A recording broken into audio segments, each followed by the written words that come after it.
man, we back at it like a... I was gonna say crack addict, but I hope nobody's a crack addict, but come on now. What's going on, everybody? Hold on. I think I'm low. I feel like I'm... Hold on. Hello, mic check. Should have probably tested it before I... Hello? Alright. 8. Alright. I'm good.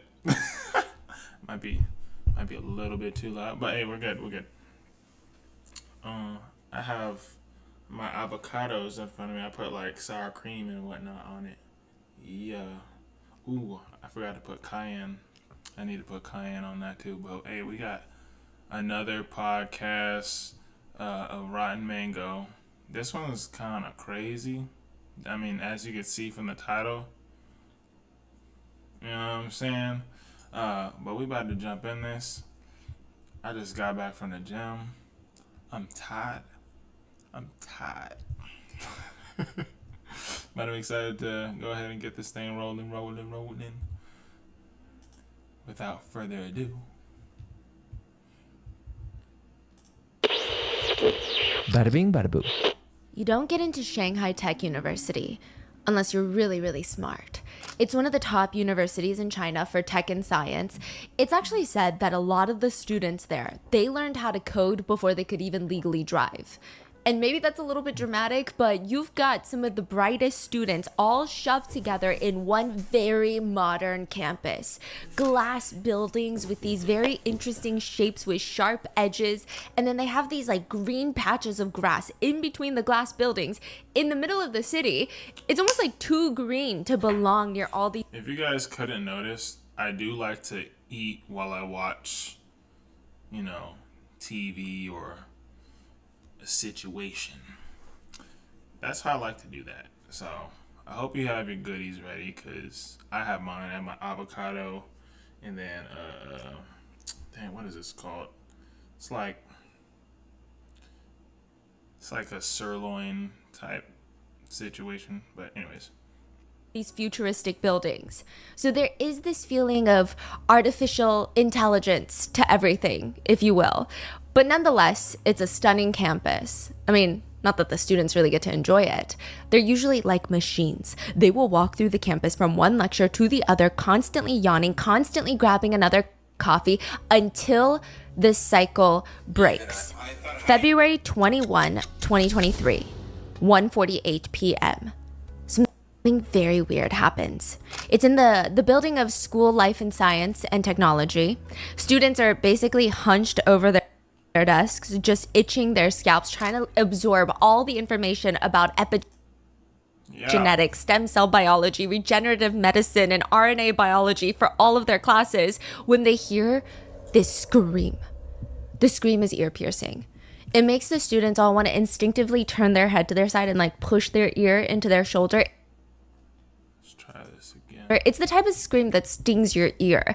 Like if you were to hear your friend scream this, you would want to cover your ear. But the second that the scream is over, all the students, they get up, they leave their things at their desk, they just start booking it down the hallway because it's happening again. It must have been like a curdling scream. Nothing like eek, ah. It had to be a curdling scream. This was the 7th time in the past 5 days. There's a group of professors and students already gathered around this electrical box. It's similar to a box that's bolted onto a wall with some electrical wires and buttons inside. They're just gathered around the door, just staring at it. They hear a thump. What was that? And then another thump. And it's coming from inside the electrical box, and then a thump, and then a thump, and then another thump, and it felt like something is starting to shake inside the box, like it's rattling, trying to get out. If you were to put your phone on vibrate and throw it into a metal box, it sounds like that. And then it stops. Silence. One of the students reaches out their hand, and it's shaky, and they reach for the handle, and they slowly click, unlatch the lock, pull the door open, and inside is a tiny little cat.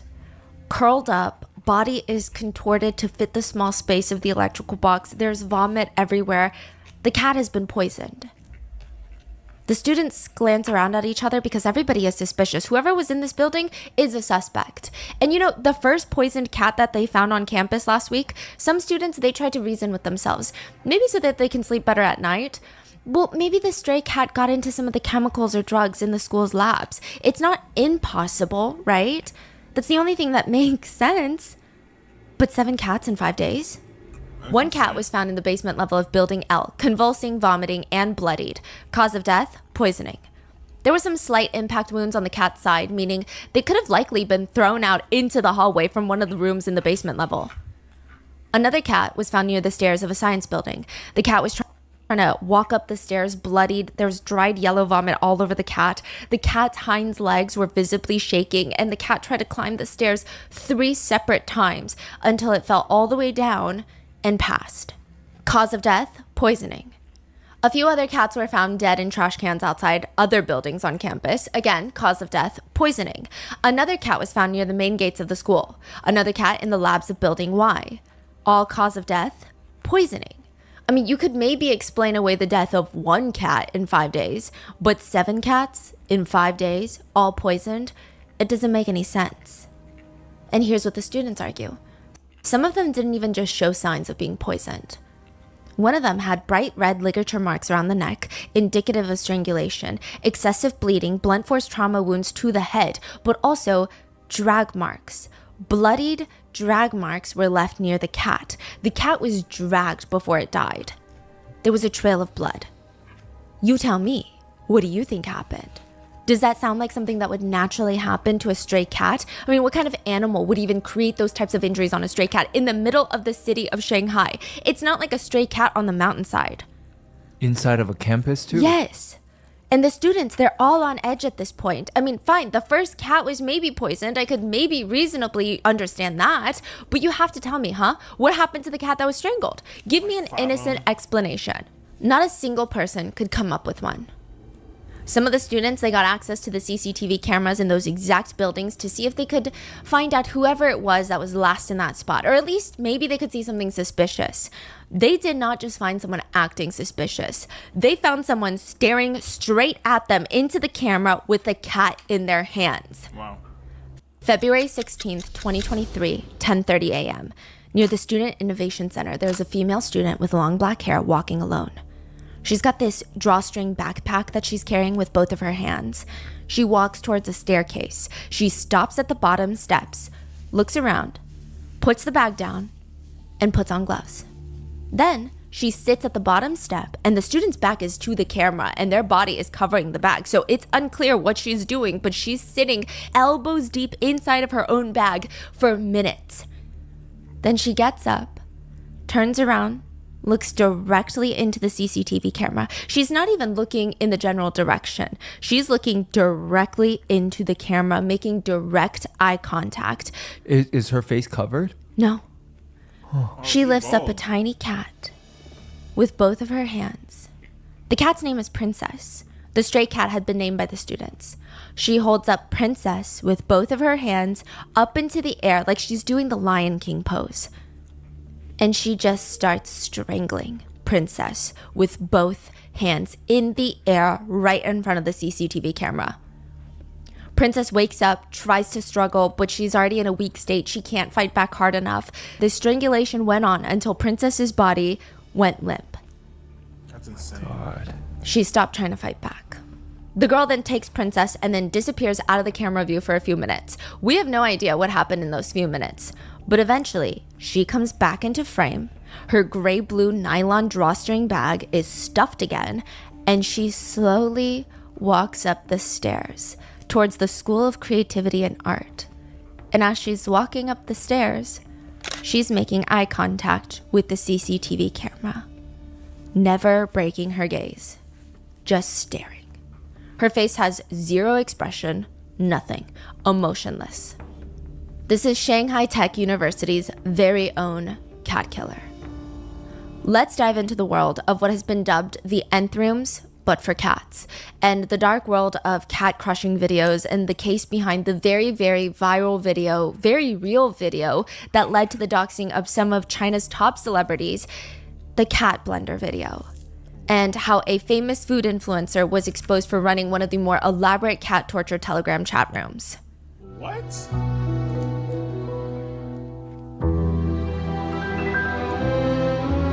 there's real life people out here that either torture humans, torture animals for the pleasure of. We would like to thank today's sponsors who have made it possible for Rotten Mango to support Paws. Paws is a champion for animals. They help rehabilitate injured and orphaned wildlife. They shelter and adopt homeless cats and dogs, and they help educate people to make a better world for both animals and for people. This episode's partnerships have also made it possible to support Rotten Mango's growing team of dedicated researchers and translators. We would also like to thank you guys, our listeners, for your continued support as we work on our mission to be worthy advocates of these causes. As always, full show notes are available at rottenmangopodcast.com. Today's video is going to be incredibly graphic with strong themes of animal cruelty and torture. There will be no pictures or videos included in this video version of the episode that depicts any sort of abuse. For the YouTube version, it's going to be a lot more toned down. If you want the uncensored descriptions of me telling you what happened in the video, I'm not putting the video up or posting it anywhere. You can find the uncensored video version of this episode on Spotify at Rotten Mango Video. But if you just want the audio, it's available uncensored on all podcast platforms. Now for you, I said covering my cat's ears so they don't get nightmares. Yeah. YouTube, it's going to be a lot more toned Gonna be a down. wild situation. But if you are interested in the show notes, please proceed with caution, as most of them do contain incredibly graphic visuals. Many of them do not have warnings. They are not censored at all. And if they are blurred, it really doesn't hide any of the blood or the gore. So please be careful. I will always also try to give you a small warning before things get too descriptive. I mean, there will be constant mentions of some of the acts, but when they get... Low. You said my mic is really low? All right, let me...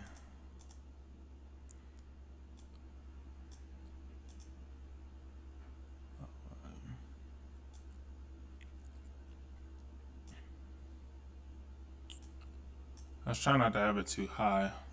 Probably...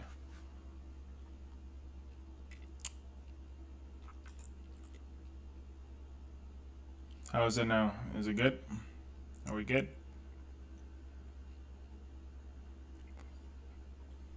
Check. Mic check. Is it better now?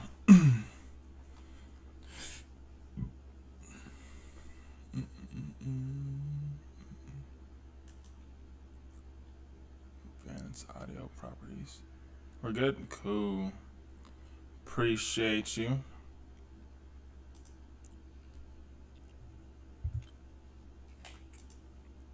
All right, let's get it cracking. Very descriptive and specific. I will give you a quick warning and you can skip ahead a bit. But if you're just not in the best headspace to listen to this, or if you have a cat and you know that this episode is going to be way too hard for you, please go take it easy. Take care of yourself.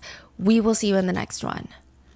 We also really debated toning down a lot of the details for today's case, which I think to agree we still did, just because of how insanely graphic these videos are. But because this is an ongoing case with perpetrators that are out, free, and living their best lives, we actually thought it would be best to give you the truth of what's going on out there, so that if more people just know how bad it is, maybe more people will want to do something about it. Yeah. So with that being said, we are not investigative journalists, nor are we part of the animal activist groups that have freely volunteered their time, energy, and emotions to help track down some of these perpetrators. Everything in this video was researched online with the assistance from professional Chinese translators, but one great resource provided by So I asked ChatGPT to build me a Shopify store, and it said, no, we can't do that. Sure. But volunteer activists is a website called Feline Guardians Without Borders.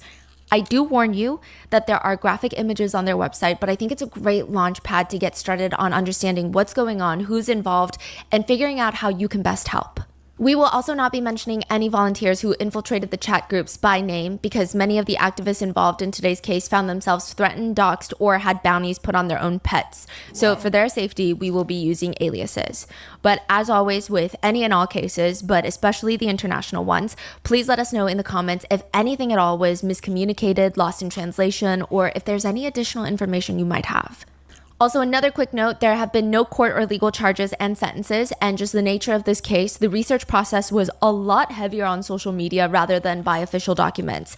And since nobody has been convicted of a crime, anything and everything is speculatory and alleged. Again, this case is very, very graphic, so please take care of yourself, go hug your pets, and with that being said, let's get into it. There's a city in China called Suzhou. It's about an hour from Shanghai. And this man arrives at the shopping mall. He's texting on his phone, looking around to see if he sees anyone with a cat carrier, like one of those bags that you put cats in. He's getting ready to meet the kitten that he's planning on adopting. And you know, it's kind of goofy, but he's so nervous. He put a lot of effort into studying what kind of kitten would be the best fit for him and his lifestyle. He spent a lot of time and energy just going online and looking for all the things that he would need to buy for the kitten. And how is the kitten going to respond to him? He's nervous. He's checking his phone nonstop the minute that he gets to the mall, and it's almost time. The owner is going to show up, and he would finally get to meet his new kitten. He starts walking around the area of the mall that they agree to meet at, but he doesn't see anyone. Nobody with a pet carrier. Strange. So he decides, okay, maybe I'm just going to stand here, browse on my phone, and wait. Maybe they're stuck in traffic. But as he's standing there, he feels someone lock their arm into his. Like how couples would walk arm in arm. You interlock your arms. Then another arm locks around his other side. He looks to his left, he looks to his right, and there are two girls standing next to him, just locked on his arms. Just imagine two strange women coming up to you and holding your hands. That's like the equivalent of this. I don't like it. He doesn't know them, obviously. No. He briefly has a moment where he wants to panic, but they look pleasant. They don't look like they're trying to mug him or intimidate him in any sort of the sense. It was just kind of odd. I mean, the woman on his right is wearing this light pink holographic puffer jacket and bright purple pants. I would say that there's not an intimidating bone in her body. The other one is wearing all black and she's got her hair tied in this sleek ponytail. And they just start pulling him towards the exit of the mall. I'm not sure what exact words were exchanged, but he doesn't try to leave. He just follows them all the way to the parking lot of the mall. This was on camera or? Yeah, this was on camera and it's about to be on camera some more. Okay. Just wait. So they get to the parking lot, but the parking lot is unfinished. There's nobody there because you can't even park your car there. It's still under construction and there's not a bunch of construction crew there right now. So it's kind of like a construction zone. He walks deeper into the creepy parking lot with these two women who are guiding him, and he sees another group almost waiting for him. They're just standing in the parking lot, looking in their direction. 4 people standing there. None of them had a pet carrier. What the hell is going on?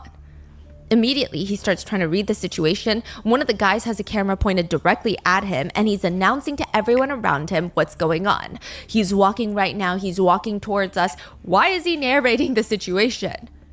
He's not. He's talking to an audience through the phone. He's live streaming this. They guide him deeper into the parking lot for whatever reason, whether he felt like there was no escape, that he can't run fast enough before they grab his hood and slam him on the ground. I don't know, whether they threaten him, whether it's he just wants to see what they're about to do. I have no clue, but he ends up following them.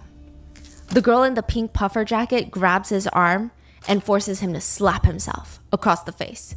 Imagine grabbing someone's elbow and then just whipping their arm towards their face. Okay. And the man is live streaming all of this. The man is there to adopt a kitten, but now he's slapping himself. He's forced to slap himself on the face over and over again, and he just goes along with it. His hand is limp, and his slaps are even more pathetic because his hand is just wafting around. It was a very degrading scene. And he knows that he's being live streamed too. Yes, and he's not saying anything. The woman in the pink puffer jacket just keeps forcing him to slap himself over and over again while she makes him repeat after her. Say it. I'm not human. I'm not human. Slap. I'm an animal. Say it.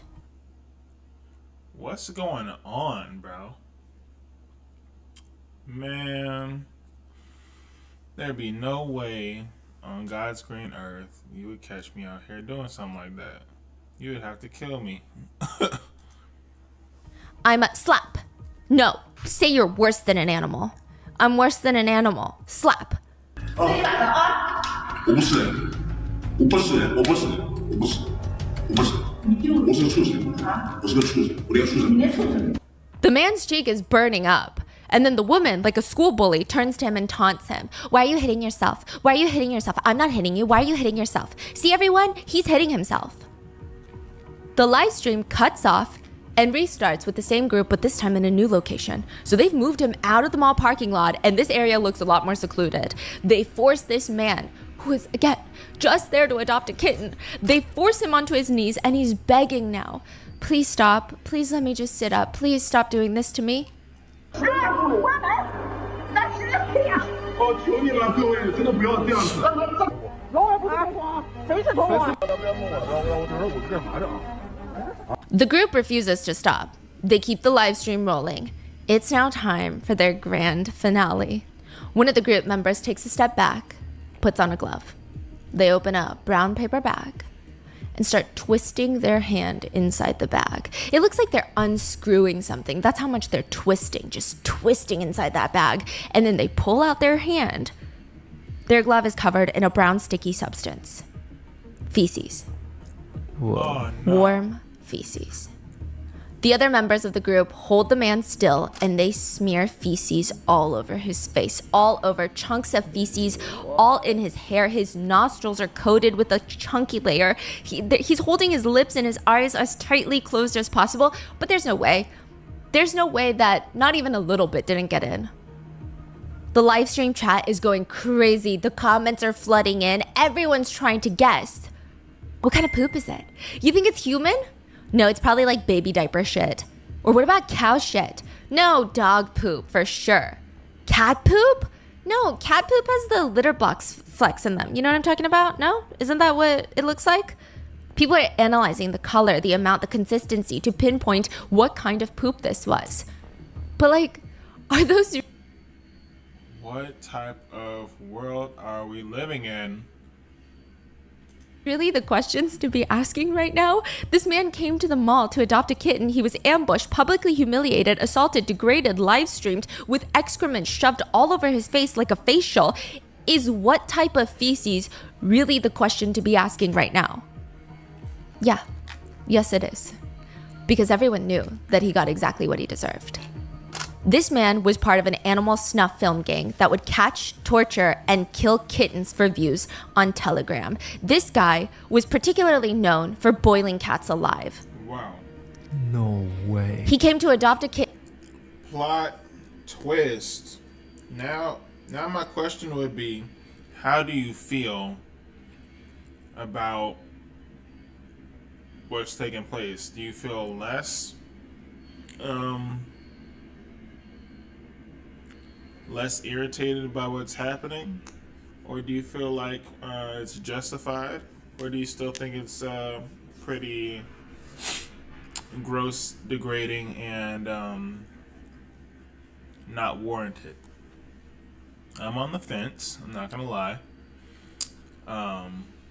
but I feel like this is like you reap what you sow. For an example, if you're a gang member, you can't expect nothing less than to be dead or in jail.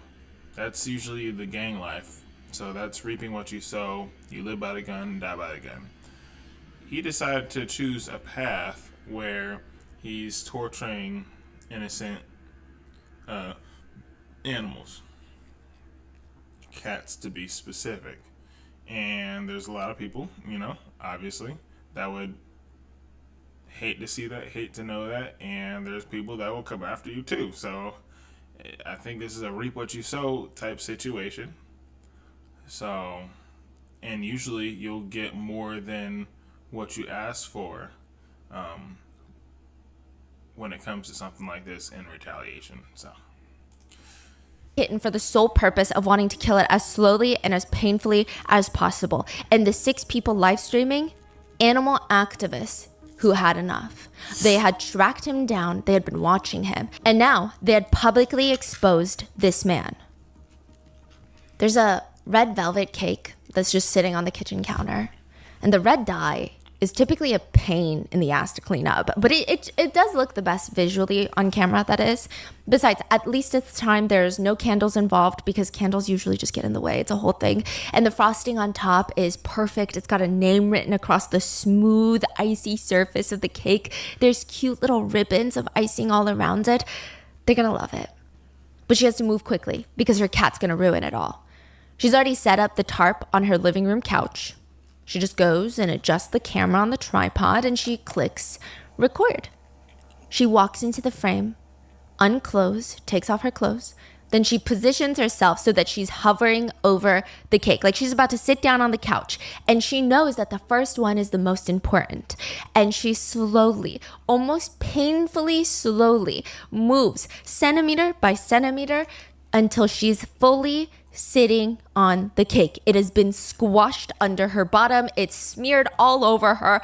And then she repeats the process. She lifts her bottom up and then smashes it back down onto the cake in her living room.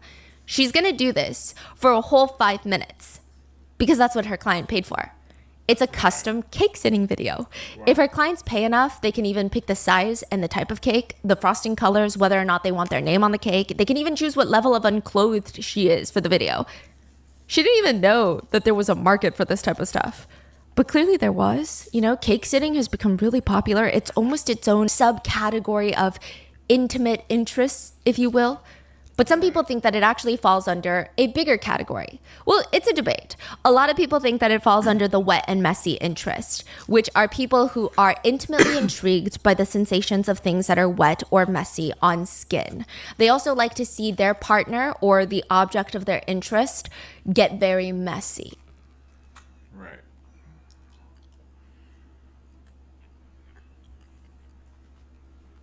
Do you want me to give you my new 2000? Not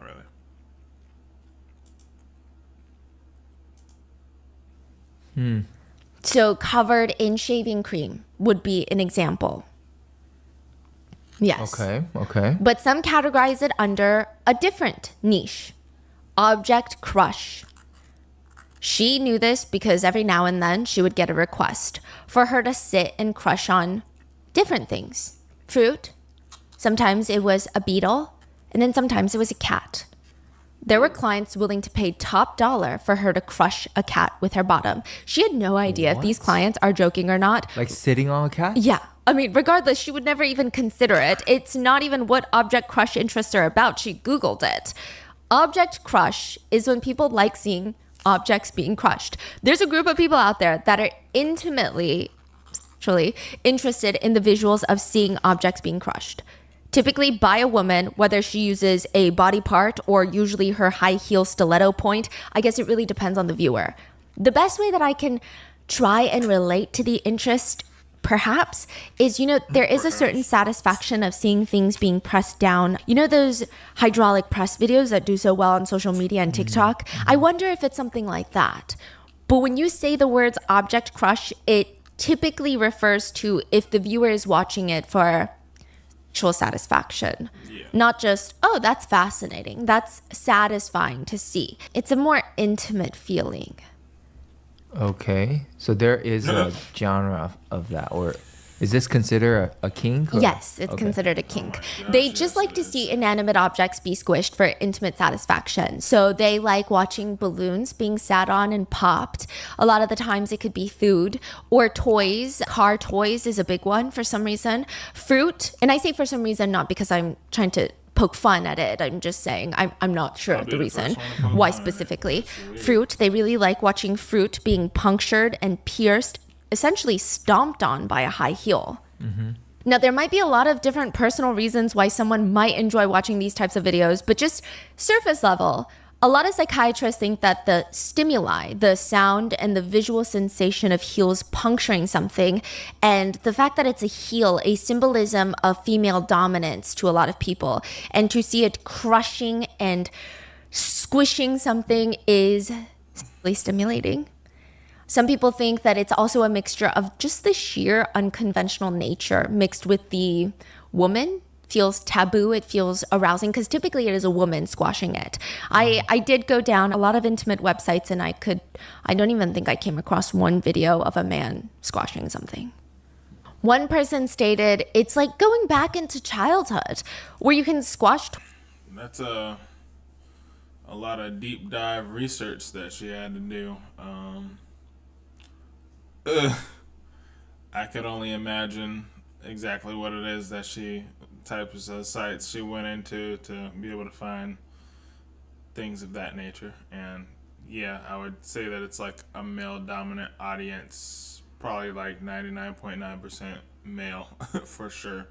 And maybe that oddball female that it's like, yeah, I want to see you squish something for sure.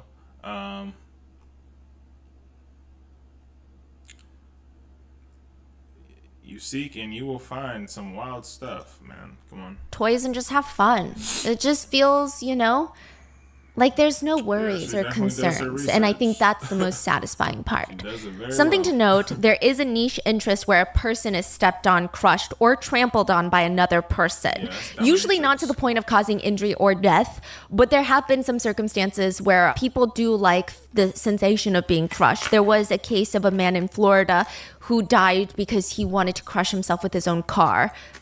I guess they really like the Okay. physical discomfort, and that is, interestingly enough, not a category of this interest. That is a whole separate interest called trampling, which is human to human crushing, I guess. That is not what we're going to get into today, but just to clarify, in case of any of you guys were wondering, that's a different interest. I think it's a very interesting thing to be attracted to. And I say interesting because it's just not something that I come across frequently. But if it's between two consenting adults and everybody knows what's going on, nobody's getting hurt except maybe an apple here and there, I don't think that there's a problem with it. Who am I to tell people what to be into? Look, you could do what you want, you know what I'm saying? But I feel like people nowadays feel like they can't say something is weird if it's weird. Like, that's still someone else's opinion, whether you agree or disagree or not. And then people like to say, oh, don't judge. You can judge. You're allowed to justfully judge. Right? I don't believe that you can't judge. I think there's just judgment. If something doesn't fit your prerogative, your preference, just the same way as you won't date everybody just because they ask you to date them, I ain't gonna do everything. I had this one, like, this is way back, my dating days, my when I was running them streets. This older lady that I was out with, I found out later on that night after we, went out, got some drinks, blah, blah, blah, went back to her spot. We were getting deep into other conversation. She was like, asking those types of questions. And one of those types of questions was like, how would you feel if, or I think she brought up pegging. That's ultimately what it was. I was like, what is that? And she's like, I put a strap on, and instead of you giving it to me, I gave it to you. I was like, I guarantee you there'd be only one person walking out this room, and it's gonna be me. It would be a whole murder scene. I promise you. I would even have chalk drawn out. I'll outline your whole body on the floor, because there's no way on God's green earth you would catch me doing that. No way. Ain't no way. She's just like, you don't have an open mind.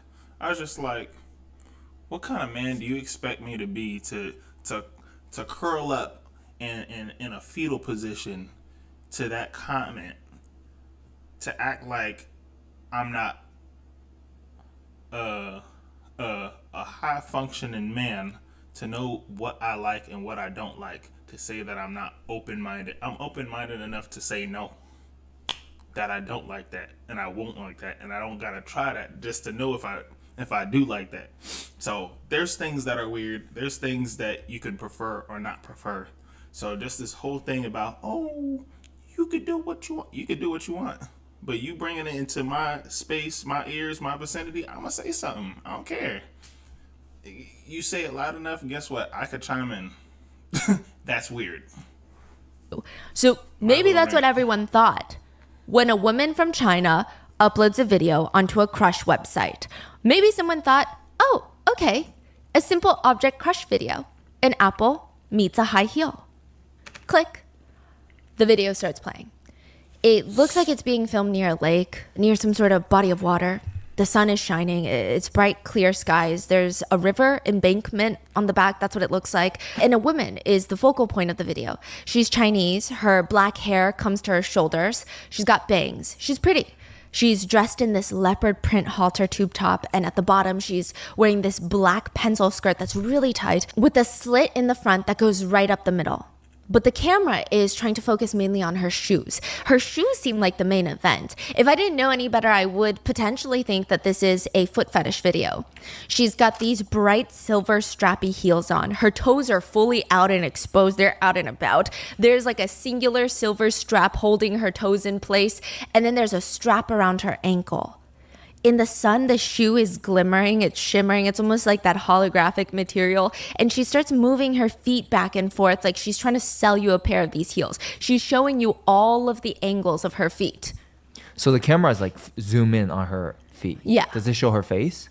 Oh yeah, it shows everything. Oh, okay. So it shows her face, her whole body, it's scanning up and down, then it's zooming in on her feet. It's not the tallest heel. It's not the sexiest heel, I would say. It's not the tallest stiletto. It's maybe about 3.5 inches tall, but it's got a stiletto point. So that means it's not a tapered wedge. It's not a platform shoe. It's got a point. And she's standing there, smiling. And after about 2 to 3 minutes, she places something on the ground. She's standing right next to it, and the cameraman is zooming in. Using the front and the back of her shoe, she's rubbing the floor, and she's rubbing the object that she's placed on the ground. And then, so very suddenly, she slams the heel down, warning, and she has pierced her entire stiletto through a tiny kitten's body on the ground. And she will repeat this process.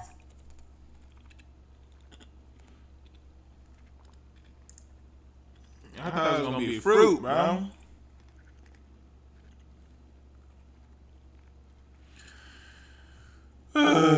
Through the stomach, mouth, and eye of the kitten. And then she will continue until the kitten has passed. It is a 20-minute clip. 20 minutes? It was posted where? Like, It was for sale. We're going to get into that. Oh my goodness. Yeah, it's a lot. When I first heard about this video that was circulating on the internet, I actually heard about this before I started getting into the research for this case. For some reason, I always thought it was one of those urban legends. I thought it was a fake video that was either staged or something that people talk about, but nobody has ever seen because it's likely not real. It likely does not exist. Nobody has come across this type of video. They just took stills from a separate video and reposted them with this insane backstory, But no, this video is very real. This is very much true. And this is the world of hard crushing videos or even cat torture chat rooms. So previously with the cake crushing, we said that some people would categorize it in the world of object crushing. You just have someone sitting on an inanimate object or sometimes on cakes or fruit. But some people, they don't just stop with bananas or red velvet cakes. Some people want to see insects, snails, cockroaches, sometimes fish, ladybugs, earthworms, clams, crawfish is a big one, even octopuses alive being squished under the strong spiky heel of a beautiful woman's stiletto. That is what's called soft crush interest. Soft crush videos are illegal. I want to say that they're technically illegal in the US, but you can find them pretty easily if you just get past a paywall. Not that I was looking for them, but from what I can Stepping find. on these type of animals is called soft crush, and it's available. Yes. So alive crabs, lobsters, crawfish. If this doesn't put it in perspective,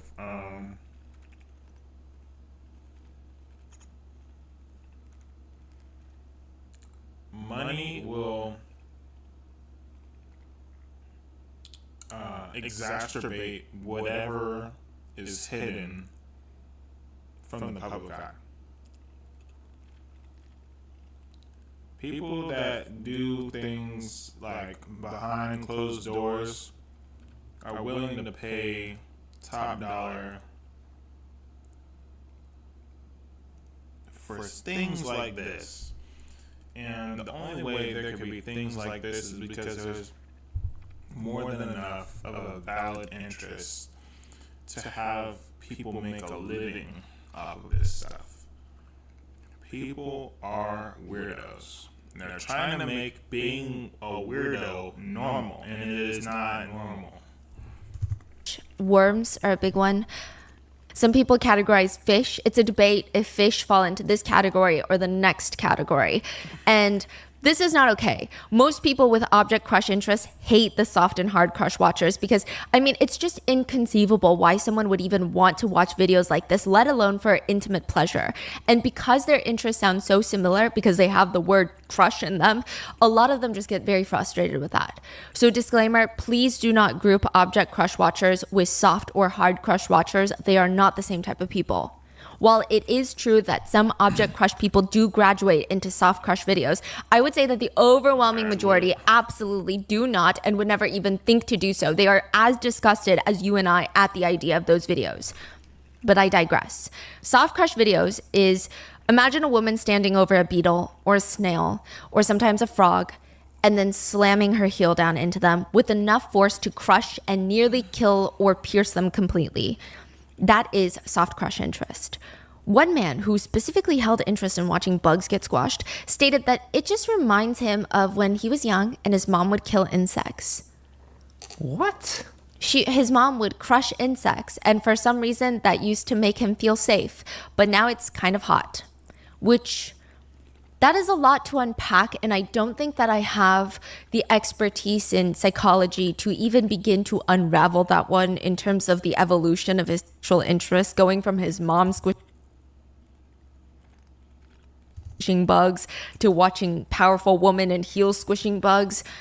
One person who's really into this said that he finds lizards and frogs outside, puts super glue on their little bellies, and sticks them to the floor where he knows that his female teachers are going to accidentally step on them. And he would just wait to see them step on them because that to him was intimate sexual euphoria. To him, he said he enjoys these types of visuals because it's his ultimate dream, to be killed by a woman by stomp. He wants to be stomped all over under the feet of a powerful woman. Some even argue, what's the difference if a cockroach is sensually squished to death by foot or flushed down the toilet because you found one in your house or sprayed with poison to kill them? Ultimately, you're killing a cockroach without much concern for if it was a quick death or not. Others argue that It's the intent. That's the difference. It's the intent. Y'all like it for the pleasure and you get off to it, compared to just killing something that is a nuisance to your household. That's the difference. cockroaches are eaten alive on Fear Factor for entertainment, a likely very torturous, painful death, being crunched to death, chew by chew. But why? Why can't they be squished slowly by a high heel? Is it a problem only because you don't understand the sexual aspect to it? That is what some people argue. But it is still nothing compared to the dark world of hard crush videos. Hard crushing involves the crushing, squashing, torture, and killing of animals like bunnies, cats, dogs, birds, hamsters, turtles. Apparently, there are hard crush layers on the dark web. One famous one was called Sea Kitten Palace, or Scream. Websites called Lethal Pressure and Russian Crush sites were dedicated to long-form content where every second of every uploaded video was just straight up animal torture and crushing. And probably the worst of them all on the dark web was a website called Cruel Onion Wiki. This was just a marketplace for videos of women seductively killing animals. There were videos of rabbits, cats, monkeys, even...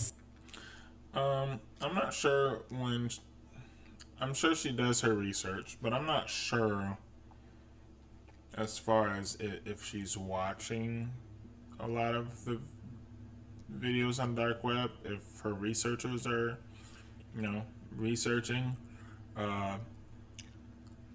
If she doesn't have a therapist, she definitely does need one. I'll tell you that much. Because if your therapist has a therapist, or if a therapist needs a therapist, best believe you watching all this stuff, listening to all this stuff. Need a therapist too, so get a therapist. Turtles being crushed on, sat on, suffocated, decapitated, mutilated, dismembered while alive. Some of the titles read Hamster Chest Crush, Butt Crush Goose and Rabbit. For some people, it matters what type of animal. Others, it matters what type of body part from the woman. Is it foot? Is it barefoot? Is it a sneaker? Knee-high boots, stiletto, red stiletto specifically is a popular one. Or maybe the crushing happens through another body part like chest, bottom. One investigator of these types of videos stated, probably the worst thing I've seen is animals burned alive or animals microwaved to death. Oh my gosh. Sometimes they're boiled alive. There was one with a child burning a kitten with a blowtorch, laughing and staring at a child. Someone allowed their... What's even crazier is that sometimes the videos aren't even specifically on the dark web. They're just behind paywalls on the regular surface web. There was a website that is no longer running, otherwise I would never put this online, but it was called crushworld.net. This is where the Chinese woman was uploading her crush content with the kitten. It's a marketplace to order CDs of aggressive women in heels stomping little animals to death. Each CD or movie is about an hour and a half of pure torture. And you can get one delivered to your door for the low price of $3.27. One movie was said to contain a series of hard crush events, broken into segments. First 20 minutes would consist of placing frogs on a glass coffee table. One woman would hold the frogs in place while the high-heeled woman would crush them slowly with her stiletto, and you would... How can they morally just, go about their day? And just be like, oh, whatever. Just killed a innocent animal. I don't understand. I really don't. I don't think I really want to understand. There's some things I just don't want to understand. And I'll just leave it at not understanding, because I don't think, because there's no justifiable point to understanding something as psychotic as that. allegedly get viewpoints from underneath the coffee table as well, because it's glass. First 20 minutes would include frogs being crushed. Second 20 minutes would include rabbits. The third 20 minutes, a kitten. And the last 20 minutes, and this is the kitten woman. So that kitten description that I told you about is only 20 minutes of a longer sequence of events. The last finale would be two little puppies, about 7 weeks old. Oh my god. So she's not even killing the animal first. No. It's like torture. One big incentive for these cat torturers is to make the torture as prolonged as possible. So they come up with ways, because you'll see later on, but they value the animals fighting back. And they don't fight back when they're dead. Hard crushing videos are actually illegal in the US since 2010, which you're like, yeah, well, of course they are, right? The US is actually one of the few countries that have specific laws against crushing videos. Most countries would just throw it under animal abuse and cruelty laws. Really? But the US specifically has hard crushing videos. That just sounds like it has been a problem for them to make a law, right? It's been a pretty big problem. And a lot of the videos are imported from overseas. So I think that's why the US specifically had to make that law, because even if you're not producing the videos, just having, possessing, and distributing those videos is illegal. Yeah. Whereas I think that you could argue it's not technically animal abuse if you didn't abuse the animal and you just have the video of it. I see. But that's just, you could say the same thing like those chat rooms where they murder innocent people. But you got videos of it? That's weird. Or innocent children, but you got videos of it? That's weird. Like, that stuff needs to be put on high vigilance.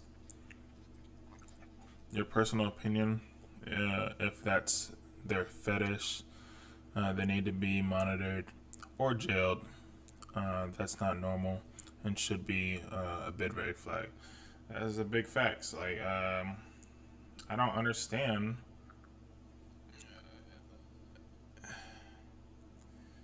it's like what does our government, what does our society really prioritize? Because nowadays everybody wants to be accepted and everything to be accepted, and if there's no like standard and allowing everything to be accepted, there's not going to be any structure to morality. The loss of morality and standards are going to waver. People are going to not know what's to really stand on solid ground as far as like morals and things that matter. It's I feel like the future is going to get bad. It's going to get really bad. Because if this is already flying, you only could imagine what the next 10 to 20 years is going to look like. I think that's kind of where it happened. Now, I did hear that there is a fourth category of crushing, which is even more extreme and involves the death of humans. So replace the fruit with an insect, replace the insect with a cat, then replace the cat with a human. That would be like the unspoken fourth tier of the crush interest. But with most things on the internet, it exists for a reason. There is a buyer, there's a watcher, or even a big group of them. And how, like, why would they want to see that? What are they getting out of it? Some psychologists believe that humiliation is a key reason for the interest in hard crush, which I don't know. I was thinking about omitting this whole part from this video because I want to explore and understand why people would be intrigued by something like this, but I guess I don't like this response. I'm sure that these psychologists know what they're talking about. But if you want to be humiliated, I'm not sure how watching a kitten being stomped to death is humiliating for you. That's not humiliation. I feel like a lot of people that have some weirdo kinks or like things like this, they always have an excuse. It's always an excuse. You won't have to have an excuse for something that is just or with reason or understanding, wisdom, like things that take a little brain power, or things that are so simple that you don't need to explain. Like, you don't have to justify why you need to eat. Like, of course, because so I don't die. Or I like the food, whatever the case. There's no excuse behind that. But to say humiliation as far as why you watch what you're not being humiliated, and vice versa. Like, there's no conscience with the animal being like, oh, I hope these people don't humiliate me while I, get stomped out. Like, what? I don't understand that logic. I don't think that's a plausible answer. And another thing I don't like, what grinds my gears, is when people just throw around the word scientists and be like, oh, scientists found out. And scientists, like, who are these scientists? Start naming these scientists so we could research them. Let me see where they're from. You know what I'm saying? Like, people just say scientists and then put a blanket statement and say it as it's valid. Like, that's dumb. But they argued that the viewer likely wants to be the kitten, that there is an unacceptable amount of pain and risk of them asking someone to do that to themselves. So through these videos, they try to imagine what it would be like. What? So they're saying they're putting themselves in the shoes of these animals? Yes. What? I think they're talking specifically for the crushing. I think the just pure torture videos could be a little bit different. I don't know how I feel about it. They argue that they're internalizing the pain and anxiety of being that animal that's being tortured, which, again, I don't know. Maybe it's true, but it almost feels like we're sympathizing or romanticizing the viewer of these types of videos.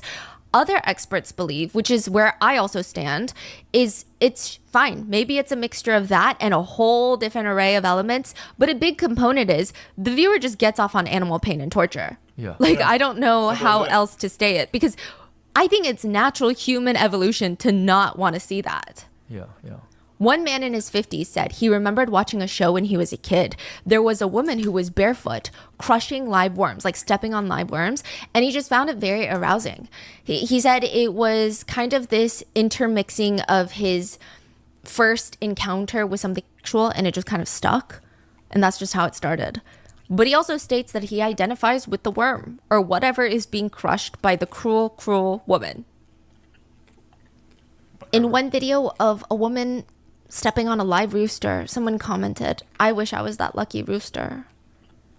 The hard crush fanatic said society is hypocritical by being judgmental of the hard crush community because, and I quote, "If thousands of rats are poisoned in a building, to extinguish them, to get rid..."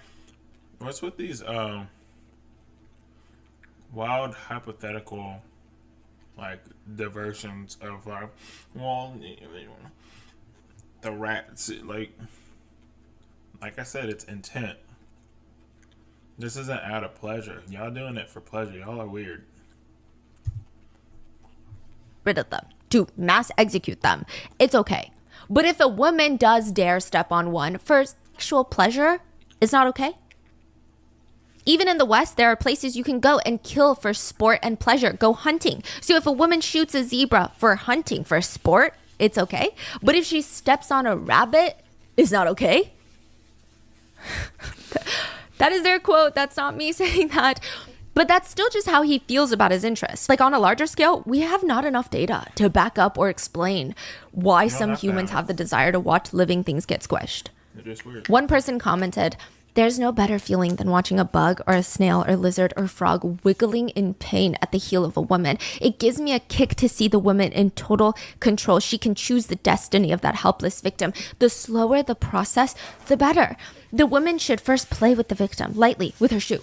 Then she should place her foot gently on the victim and then begin to press slowly until the victim is trapped under her. Then she should slowly start twisting her foot slowly, gradually increasing the speed and the motion until the victim is pulped. She should not stop. She should go on twisting, doing a total spin of 360, and at the end when she lifts her foot, there should be nothing but pulp at the bottom of her shoe. Then she should walk around town, running errands with the pulp still stuck on her shoe. That is the ultimate visual treat for me." This also reminds me of the Japanese cat killer, the Boy A one we did. Like he will put snail and then salt all around, see them like wiggle and die slowly. That's why I don't really like some of the, and I don't like it, and I'm not saying that it's not true. Just because I don't like something doesn't make it false, right? I guess I don't like a lot of the psychologist's explanation because it's, for even that case, I don't think that he was into humiliation. I don't think that he ever saw himself as a victim in any sort of the word. I think that he wanted to be powerful and the perpetrator. And this isn't something that's just happening in China. I just want to state that I know that with certain countries, especially ones where we have very strong political opinions about, it gets a little bit heated. But more recently in Houston, Texas, something very disturbing took place. Animal activists came across a video and it was clearly explicit. If they didn't wait a few seconds longer, they might have missed what they're looking for. They might have easily mistaken this video for, I don't know, a video that would go up on OnlyFans. There was this undercurrent of sexual tension in the video. The video starts with a woman wearing a green and purple Mardi Gras mask, you know, the ones with the feathers. She has black lingerie, heels, and she's saying very, very dirty things to the camera. Or maybe to the cameraman, because there's a camera, someone behind the camera for sure, but it's unclear. And she's speaking very explicitly about her body parts and promises that there's going to be harsh punishment. And warning, the camera pans to a cat and she starts dismembering the cat while it's alive. Like with what? Knives? Yeah, knives. She has videos of dogs where she uses a meat cleaver, but kitchen knives typically are her. This is like dark web video that she's producing. Yeah. But she wasn't, I don't know if she was posting them on the dark web. I think that they were just client requests. And these are like normal looking human beings. Like you don't know who you're in the vicinity of, who you're talking to, who you're around. Man, I'll continually say this. This world, we need Jesus, bro. Straight up. So she would be paid and she would not upload them onto the internet, but she would send them privately to people who have requested them. She and her cameraman, business partner, Brent Justice, were tracked down by animal activists and the Houston Police Department. But even then, her videographer, Brent, would later argue, why is this a crime? Because technically, he killed the dog in a kosher manner. So if it's kosher, why does it matter if the dog is eaten afterwards or if the dog is used for sexual pleasure afterwards? There shouldn't be a difference when the dog is already dead. Yeah, it made no sense, okay? That was his main defense, and he was his own attorney. He represented himself in trial. The judge literally told him when he tried to represent himself, you do have the ability to dig your own grave. You do have the ability to dig your own grave. Yes, basically, if you really want to represent yourself and dig your own grave, be my guest. Wow. And Ashley Richards just gave a really bizarre initial excuse that she was asked to kill a sick animal as a favor to put the animal out of their misery, I guess. She said that she just had to take enough alcohol to get through the act. But then later she says, oh yeah, all those videos, they were sacrifices. They were rituals. Rather than explicit content, that's what it was for. Wow. She also said that she felt sick from making those videos, but she really needed the money. And just like how Ashley Richards and Brent Justice were tracked down, the Chinese woman in the famous cat video was also hunted down. Authorities did not want to get involved in China. It was up to the netizens to figure out who this woman was. Now, there was a bit of a delay in tracking her down because there was a strange rumor that was going around that this video was actually created in Japan as a weird, sick advertisement for a Japanese shoe brand. But that turned out to just be a red herring, and netizens went back to tracking down that woman. They analyzed the background of the video, narrowed it down to the city of Hangzhou. Then they were able to gather clues from her account on crushworld.net, from her car registration. From there, they found her name, her address. They even found out that she bought those exact shoes from eBay a while back. They found her employer. She was working as a nurse. No freaking way. Her name, her occupation, everything was exposed, and her response to that, to the video, she made an incredibly brief apology stating that she had recently gone through a divorce and her life was spiraling. So she was just trying to figure out what she wanted to do with her life. She was super impressionable because of how fragile her mental state was after the divorce. And someone told her this is a great way to make money. So she didn't question it. Right. That was her excuse. And then nothing came out of it. This was in 2006 and the police did nothing about it. Netizens couldn't do more, and because I would say the internet wasn't as developed as it is now, the general public did not even really know about the video's existence. Or I guess even like me, they thought it was an urban legend. Just one of those internet stories. But then, 17 years later, in 2023, it happened again. But this time, everyone started hearing about it. Everyone was scared of it. Everyone was talking about it. The Blender Man video. Tweets, Reddit posts started trending. If you see a blurry thumbnail that looks like a blender, do not click the video. If you're watching a video and then it randomly cuts to a red blender in the room, do not continue watching the video. People were warning each other because the things in that video, they said they can't be unseen. Once you've seen it, there's no going back. One comment reads, I couldn't even get through 10 seconds before I vomited everywhere. I watched it and I can tell you that as someone who has seen quite a bit, it is absolutely horrible and it would make everyone completely sick. Curiosity kills the cat. Don't think that you can stomach it because you're tough. Seriously, you see a living animal like that, get tortured like that, you won't be able to sleep for days. These types of warnings did not make it to all the different corners of the internet, though. For example, the cat blender video warnings did not make it onto pregnancy family Facebook chat groups or Weibo pregnancy groups. What? It's just two different worlds. The cat blender video felt more like Twitter, young generation warning. It's not something that you would see if you spent most of your time browsing mainstream media websites and you joined a few chat groups dedicated to very mainstream interests. They just post cute videos of toddlers and babies on these Facebook chats for, I don't know, moms expecting mothers, or reviews on baby goods. Fifi was on one of those pregnancy group chats on Xiaohongshu, which is kind of a mixture of Pinterest and Instagram, and she sees this cute video of a dog. So she clicks on it, and she's a huge pet lover. She has a dog and a cat, so any video of a dog and a cat, she's clicking on it. She's also 8 weeks pregnant, so she's feeling a lot of things happening in her body. She just wants to watch something cute. She's laying there, feet kicked up, click, Video starts playing. Little puppy is trying to bark for the first time. Fifi, without even knowing it, is smiling already. So close. One more try. Come on, puppy. You got it. The little puppy tries barking again. And then cut. The video cuts to rapid fire images of a dead cat in a blender. Fifi throws her phone and tries to get the disturbing images out of her head, but I mean, it's not something that time fixes. In a week, 2 weeks, she'd be doing dishes, the images would pop up. She would be doing online shopping for a crib, the images would pop up in her head. Then she would go to a doctor's appointment for a checkup for her baby, the images would pop up in her mind. Fifi would end up losing her baby. Oh. She was under a lot of stress and overwhelmed with negative emotions. Damn. It was putting a lot of tension on her body. See, that's also why one day when I decide to have a child, I'd much prefer my wife not work.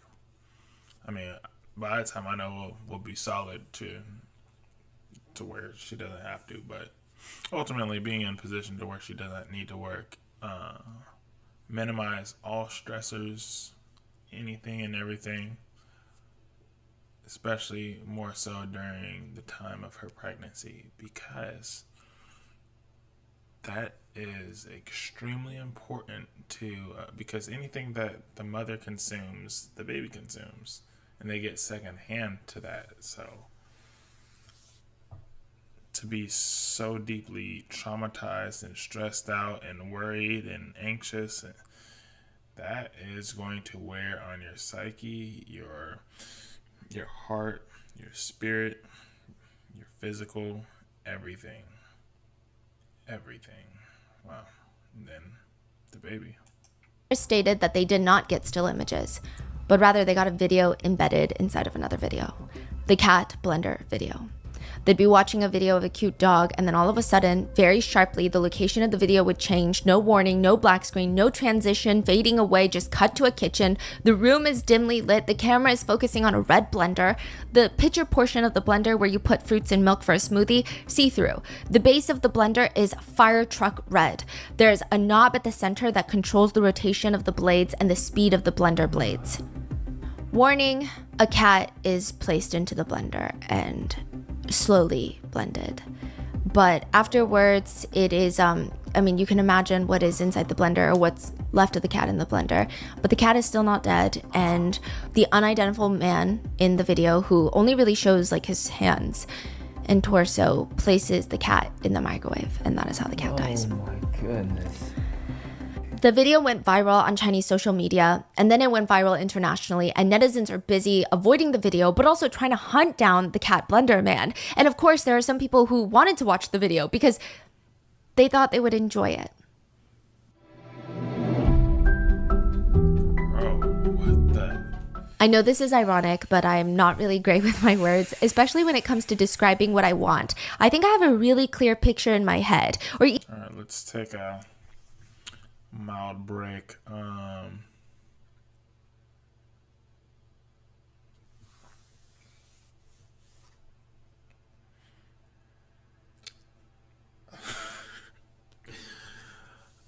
I almost don't have anything to say. Like, there are some dark people out there that have no care for anybody but themselves and what they do. To be so desensitized and not care for a living being, you have to be so off put from reality that it just doesn't make sense. Yeah, feeling nauseous already. Yeah.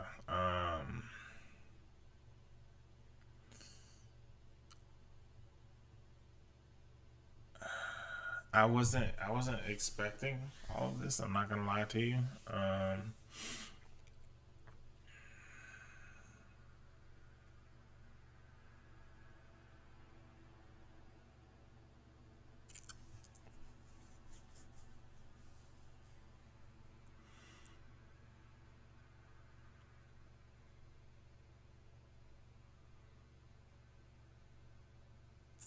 I don't know. It's kind of tough, I'm not gonna lie. I don't really got much to say. Always free. Style that makes you feel as good as you look. Get started today at stitchfix.com/rotten. That's stitchfix.com/rotten. stitchfix.com/rotten.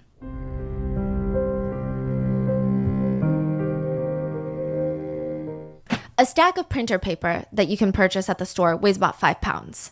About the weight of a calico kitten. Not too heavy, but how many can you fit in your backpack? 10, 15, 20? Paper, that is, not the cats. The girl slips into the stairwell and she's tightening her backpack straps because her bag is heavy. She doesn't want it bouncing around on her back when she's running up the stairs.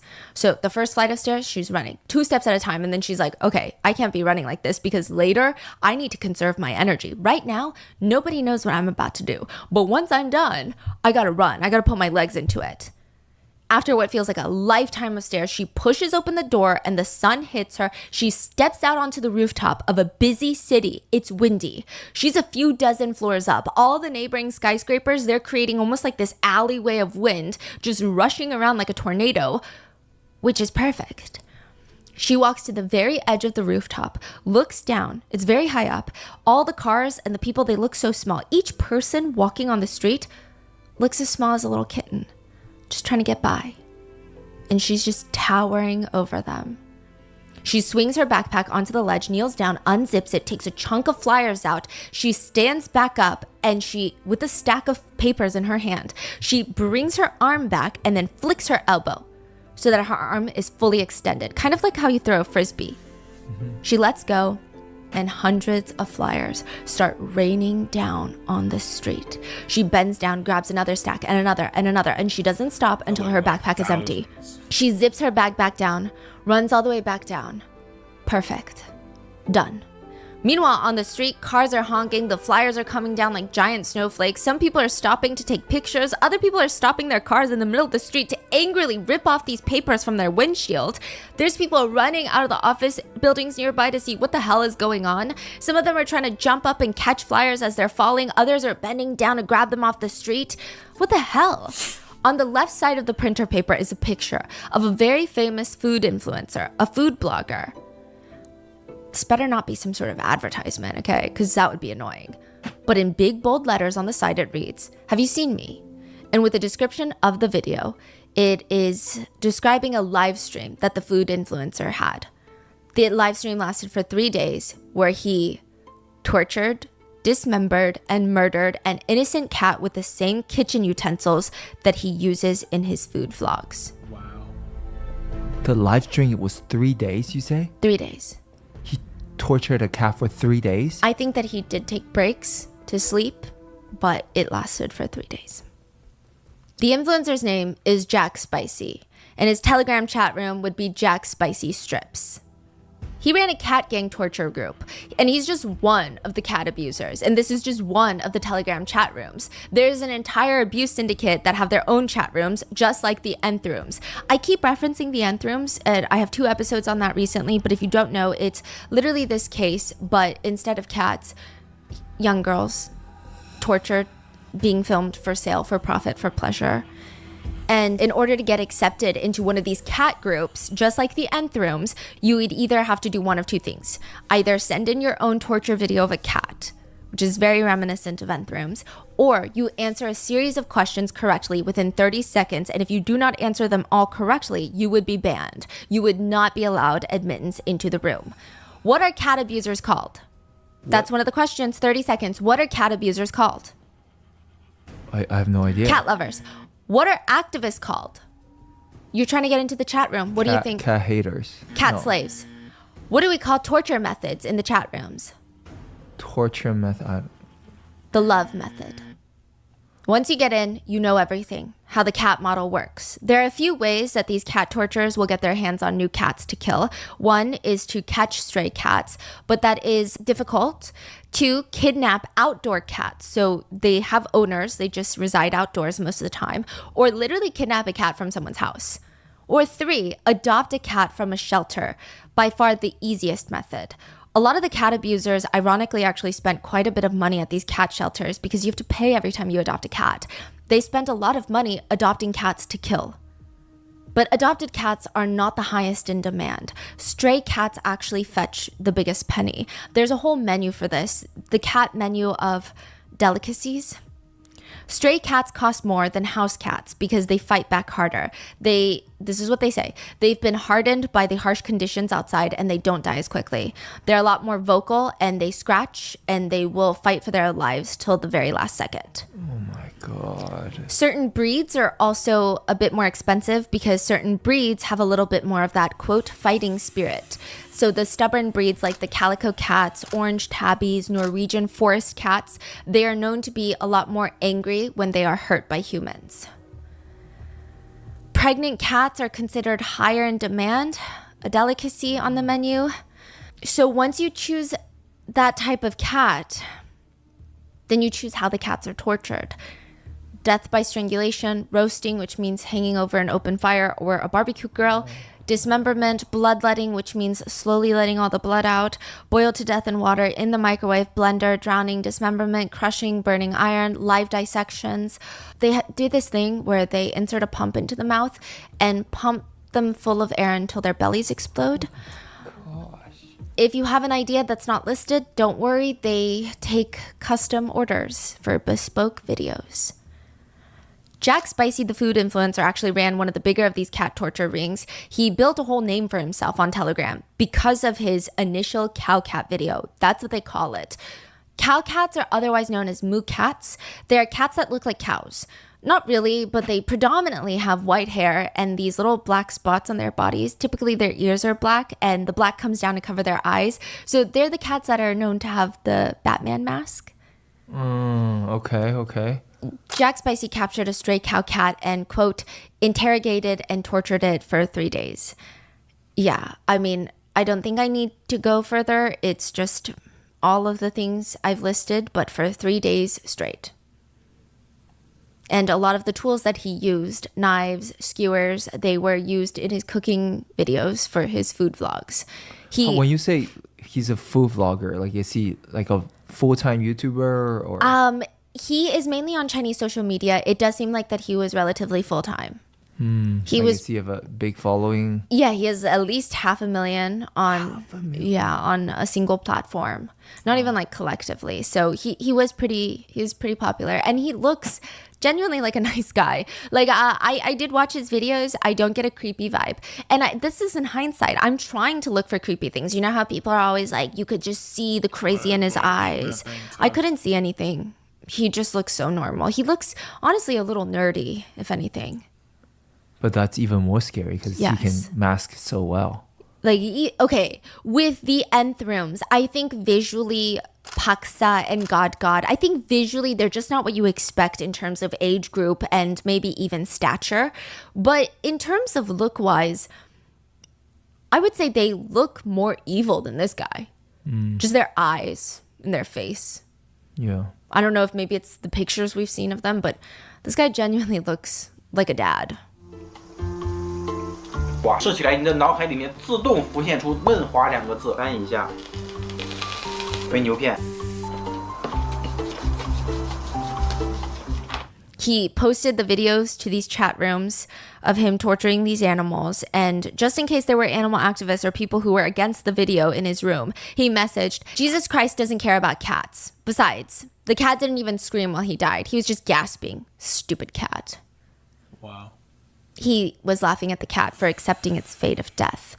But activists who watched the video said, actually, the cow cat may not have been able to vocalize anything at that point due to the injuries, but the cat held a fighting posture the entire time until the very last breath. And I don't know if that makes me feel better or worse. I think worse. Once you get access to the chat rooms, most of them have you pay per video. And unlike the nth rooms, where they're trying to use cryptocurrency to prevent being tracked by the authorities, a lot of these cat torture rooms do not care. They will just ask you to WeChat QR to pay them or Alipay them. That's like asking someone to PayPal you for a snuff film. PayPal, Venmo, Cash App me for a snuff film. What's a bit crazier and I think harder to digest is a lot of these people, they didn't even do it for the money. Not that that would make it okay, but for some reason, I think a lot of humans can comprehend that motive a little bit better. Like the Enthrooms, Paksa did a lot of things for money, and I think it's an easier motivation to understand, not relate, not feel sympathy for. Paksa is doctor. The doctor. But God, he did it for the pure pleasure of the torture. Like just watching the girls in pain. That's what he did it for. And I think that was a lot scarier for people to wrap their heads around. Yeah. Jack Spicy's favorite thing to do was take his torture videos, spend the time and energy to find normal cute videos of dogs or babies doing something adorable and embed that video in the middle, literally edit it in, and then post those onto social media to try to get it past the algorithms so that when you see a cute little thumbnail of a cute animal or a baby, you click on it and then boom, there's a cat being decapitated. He even encouraged members of the group chat to do the same. He said, if you're ever pissed off at the world, attack people. Buy some anonymous accounts and spiritually attack those cat slaves, cat activists, cat lovers by privately messaging them these types of videos. Make them watch it. Make it look like a cute cat video. And if you're really angry, target pregnant people, depressed people, and minors. People who are going to spiral after watching a cat torture video. Jack Spicy primarily had a thing for targeting pregnant people with these types of videos. He really got off on infiltrating pregnancy communities on Weibo and posting these types of videos, which makes it all that more horrifying when you find out that he himself is a dad. His wife is a nurse who just recently gave birth to a baby girl, who just recently was pregnant.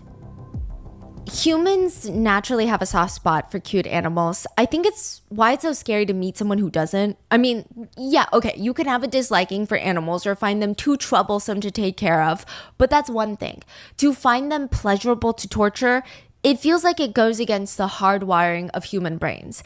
Usually when we see a cute animal, our brains release a minuscule blast of dopamine, which is the same reward system in our brains that is also activated by the likes of cocaine. It's like a tiny, minuscule blast of cocaine. Okay, not really at all, but sometimes it can feel like it. We want to see more of it. We want to continue that reward system. Actually, we can go a step further. If you pet a cute animal, you might actually be lowering the stress chemical cortisol inside of your body. We've evolved to feel that way because animals, especially young ones, they behave very similarly to human infants. They trigger the same reaction in adult humans that we have when we see a helpless little baby. And this evolution of this trigger is really, really fascinating. It can actually present itself in kids that are 3 years old. You don't even have to be an adult to feel this type of response. When a 3-year-old sees a little kitten, they can also trigger this emotion in their brain. Yes. Wow. It comes with large, soft eyes. So when the eyes are soft, a lot of pets don't have hard eyes because they can't really control it like that. Hard eyes meaning you're kind of pressing, putting pressure, squinting. They're soft. They're relaxed. They're large. Small body with bigger heads. That's why you'll notice that a lot of the dogs that have been consistently breeded over time by humans, we've breeded them to have larger heads. Because it's cuter. Yes. Those traits naturally reward people's brains to make them want to approach, care, and protect that baby or that soft little animal. But it also makes you naturally want to crush it. What? It's called cuteness aggression. So when you feel like a dog is so cute, you want to bite its tummy, or a puppy is so adorable, you want to squeeze it till it pops. It's because your brain is likely overwhelmed from the cuteness and I mean, I understand that one. Or something's so cute you just want to squeeze it, but you don't because you're a normal human being. Cannot handle the reward regions that are being stimulated. So suddenly your brain is trying to recruit negative opposing feelings to try and calm itself down. Again, this is suspected perhaps due to evolution. If you're too overwhelmed by a baby's cuteness, you're not going to be able to care for it properly. So you need to rein it back in. Your brain is trying to find that perfect balance of this baby is so cute, I want to take care of this baby, but this baby is not too cute where I need to lay down because I'm oh my God, I'm overwhelmed. To sum it up, it's been suggested that humans have evolved to associate babies and baby-like features or creatures with cuteness, and that cuteness makes us want to take care of them by releasing specific chemicals that feel rewarding in our brain. But if something is too cute, we become so overwhelmed that it'll literally incapacitate us and we cannot care for it anymore. So our brains flood ourselves with negative thoughts of punching something because it's so cute.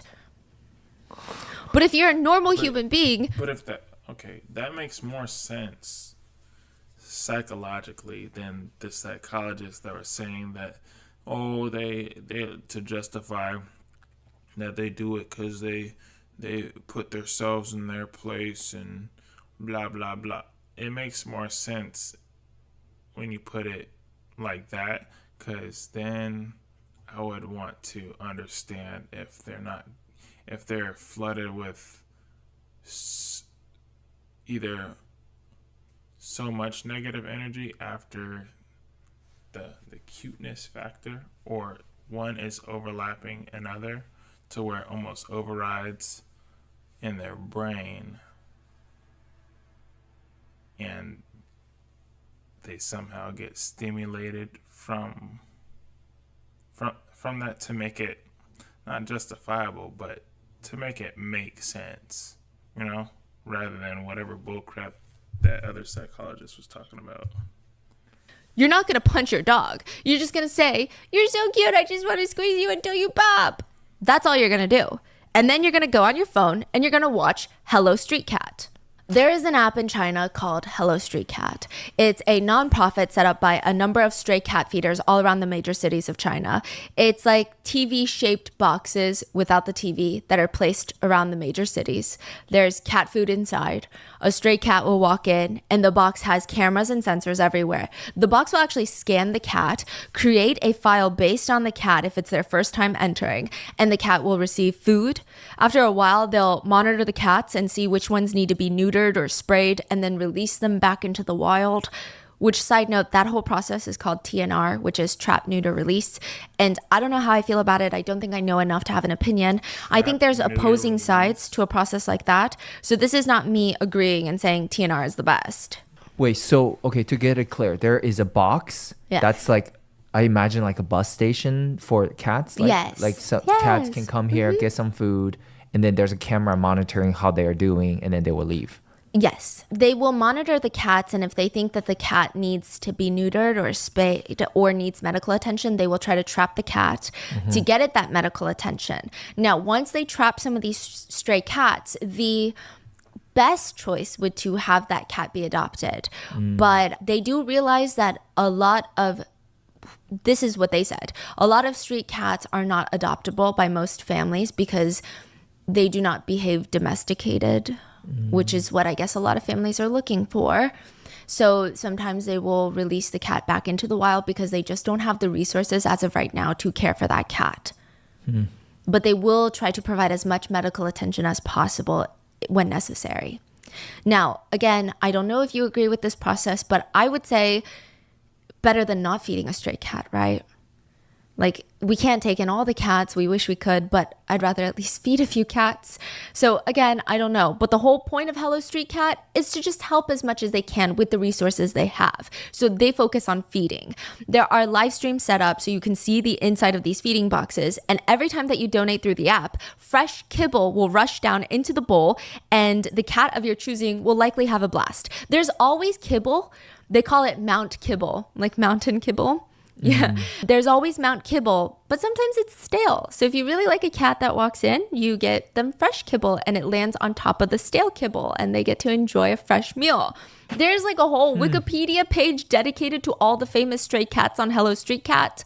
There are ones that are basically famous. They all have names and lore. There's the Gluttonous Beast, Mr. Fresh, Mr. Exclamation Mark, Mr. Sweet Pea, Brother Calm, the Titans, which includes the mother and her kittens, Mr. Snack, the Snack Children, Mr. Piss, Mr. One, Mrs. Kirby, who for some reason has irreconcilable differences and beef with the Gluttonous Beast. There's also Mr. Puke. Some of them are really famous. The Gluttonous Beast, that stray cat, has his own Wikipedia page. He's an orange tabby cat, and his nicknames include AKA Mr. Glutton, Mr. Speed, the Gluttony, the Beast, the Goat, Sir Gluttony the Third. He got his name from Mrs. Kirby came in and she puked up some of the kibble that she ate. And she left. He walked into the feeder. He ate it? He was munching on her throw up for approximately 6 minutes before he left. He returned soon after to eat more from the towering Mount Kibble, the cat food, the kibble. He snacked for another approximately 15 minutes before he quickly fled the scene. More about the gluttonous beast. Occupation, eating for extended periods of time, destroying kibble, all-time leading scorer in the NBA history, and ranks 4th in career assists and number 23 on the LA Lakers. Right. Personality, hungry, very hungry. Relations, hates Mrs. Kirby. Then you have Mr. Fresh, aka Fresh Brother, Sus Cat, Side Eye Cat, Mr. Poop, or Mr. Evil are his nicknames. He's famous. There's a camera right where the cats eat. So like it's right there. They're eating right in front of the camera, and it has a fisheye lens that distorts them so it looks even cuter. And Mr. Fresh, he walks in, there's always kibble, right? But he will side eye it until fresh kibble is released. He'll just sit there. Sometimes he'll paw at the stale kibble and just wait until fresh kibble is released. Until somebody donates. Yes. Wow. Yeah, he just side eyes the camera. That's why he's called Mr. Fresh, because he has a strong affinity for fresh kibble. The cat killers put a bounty on Mr. Fresh. Wow. They said the bounty is catch, torture, kill Mr. Fresh, the famous street cat. This is on the app? Telegram. Thankfully, nobody was able to get to Mr. Fresh. He actually ends up getting adopted. But these are the types of people we're dealing with. Now, the investigation into Jack Spicy also leads to revealing the identity of the real cat blender man. It was not Jack Spicy. A lot of Western media sources actually thought Jack Spicy, the food blogger, was cat blender man. It's not. It's a man named Wang Chaoyi. He goes by the username Cat Addiction Therapist on Telegram. He's suspected of creating animal snuff films, animal torture kill videos over the course of a decade. He's founded many websites used by animal snuff netizens. He personally has over 10,000 films that he's produced. His estimated revenue in total from killing animals is close to $700,000. He's also suspected of stealing pets from Chinese citizens that he does go on to kill. Warning, it's about to get very graphic. According to one undercover animal activist, they were able to get some insight on some of the torture tactics used by the blender man, Wang. He would cut 12 live kittens in half in one video. At the waist, he would dissect pregnant cats while they were still alive and force feed the mother cat all of her baby kittens. He would cut open cats and then pour sulfuric acid into their bodies while they were still alive. And he has been doing this for over a decade. It's estimated that he has taken the lives of at least tens of thousands of cats. And just like Jack Spicy, he has a respectable job. He works for a bank and he has a wife and daughter. But in the cat torture chat rooms, he's like God. He's like God of cat torture rings. People praise him for his high quality content and they want to be just like him. Most of his followers and people that he recruits to making more of these cat killing videos like a cat killing empire pyramid scheme are teenagers. It's actually terrifying. In just 2 months, there were 12 reported cases of students in the same town, high schoolers, killing animals for the purpose of torture. That's just in one town. So with that, finally, the authorities in China get involved. Wang is detained for 15 days. 15. Wow. And then he's let out after 2 weeks. His charge, damaging a car window in the process of trying to steal a cat. What? He would not be charged for the beheading, torturing, and blending cats alive. Why? Because there are no animal abuse laws in China, making everything he did perfectly legal. What do you mean? So there are laws in China that protect specific wildlife. Yeah, I know those. And those are very serious. Like you can be sentenced to life sometimes. But only specific wildlife animals. So any other animals, there's no laws? There's no law. There's no animal abuse law. Yeah. Naomi's phone lights up. This is Naomi's 13th delivery notification. And she just feels a chill. Because it doesn't make sense. She calls the delivery company to confirm, and sure enough, it's her name, it's her address, it's her order, except she didn't order anything. They're like, when are you going to pick up the other 12 packages in addition to this one? She's like, let me call you back. 13 strange deliveries, 13 strange packages in the past 2 weeks. She hasn't picked up a single one of them because the risk is way too high. She probably already knows what's in there. I mean, the DMs told her already. It's not like they were even trying to hide it at this point. They DM'd her, expect severed cat heads, a bloody cat paw, cat organs, and tissues to show up at your house. The cat crushers were after her. Naomi is a Weibo blogger with 300,000 followers. She thought, I don't have the craziest reach. I don't have a lot of people watching me, but this cat story is crazy. Maybe if I just write a single story, and even if just a few people can learn what's truly going on out there, maybe we can do something. Click publish, and instantly comments start flooding in. Naomi, is this your address? Naomi's a cat slave, everyone. Well, cat slave, you want something cute in the mail? I'm dedicating my next cat live stream to Naomi. Ding, another DM, a nude photo of her, but it's not her. Someone photoshopped a picture of a naked woman and her head together, but it looks real enough. And all for what? Because she said you shouldn't torture cats for 3 days just so you could kill them? And you shouldn't live stream it to viewers and encourage them to do the same? Is really what she said in her blog post that controversial? After Naomi went live with her blog post, her DM started flooding in with people wanting to share more information about the cat abusers. Cat abusers themselves wanting to share every single specific, quote, delicious detail about their videos to her and why they did it. Naomi, I can say this nicely, right? You and I are the same kind. Cats are not one of us. They're not. It's meaningless for you to speak up for them. At the end of the day, cats are despicable creatures. You feed them, but once they're full, they just walk away with no sense of gratitude. Their mere existence on this world is a sin. Naomi tried to talk to them to really understand the mind of a cat abuser. And at times, she found one of them, I wouldn't say pleasant to talk to, but at one point she thought that he was more complicated, a bit more complex, almost like there was something inside of him that was broken that she could try and speak to maybe get him to stop, maybe change him. He reached out to her about her previous blog post about how she was depressed. And he wanted to talk about it. And she thought maybe he relates to that, and maybe that's not excuse, but maybe that's why he does what he does. But then the next message she opened up was a video of a bloodied, tortured, mutilated cat with a message, I hope you have depressed dreams of adorable cats with tears in their eyes. There was a Chinese Reddit post that went up and it reads, what should I do if my girlfriend likes to abuse cats? Most comments were thankfully on the right side of sanity. They were like, yeah, you need to leave your girlfriend and maybe, I don't know, get her admitted into a mental health facility. But one comment responds to the OP. Your girlfriend is clearly venting and she is under a lot of pressure from school, you said.